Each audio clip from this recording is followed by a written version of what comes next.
čo ti robili na vlasoch, nám povedz?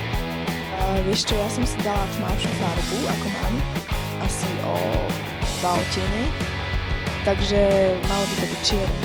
Dúfam, že to bude. Ja som si dala iba jednotnú farbu, čiernu a budú ma strihať. Takže som zvedavá! Super, a tebe, Miška? Ešte iba pred zrkadlom a budem čakať, keď sa mi to vyfúka, že ako to bude vyzerať a dúfam, že to bude. A vy ste si tiež vybrali náramky? Kručiany, povedzte nám o nich. Ja som si vybrala srdiečko, lebo to znamená láska a tieto kvietočky to sú priateľstvo, lebo ja som taká priateľská. Mám rada výrazné farby, hlavne som si vybrala hneď prvý tento náramok, lebo ten sa mi veľmi páči. A toto znamená láska a to je nekonečné. To som nekonečná.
For Someone prešli imidžovou zmenou vo vlasovom štúdiu Le Salon a my sa ich teraz pýtame, ako sa im páči ich nový imidž.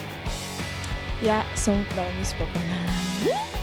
Ja som chcela vždy tmavšiu farbu a ešte rozmýšľam nad tým, že si to dám ešte o odtieň tmavšie, ale najprv som vyskúšala takúto farbu, že či mi to vôbec pôjde a potom teda určite si ešte dám tmavšie odtieň, čiže ja som veľmi spokojná.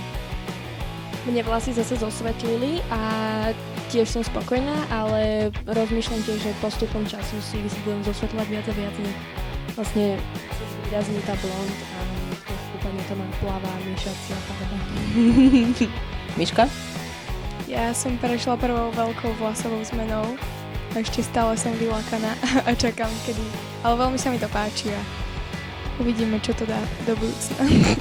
Uvidíme, ako budú odozvy, ale ja si myslím, že budú veľmi pozitívne, pretože mi sa to veľmi páči osobne. No, ja som sa vložila do rúk odborníkom a som veľmi spokojná, takže myslím, že to bol dobrý krok vpred. A teda dúfam, že sa to bude aj ďalej takto odviať s mojimi vlasmi, lebo predtým boli dosť zlé.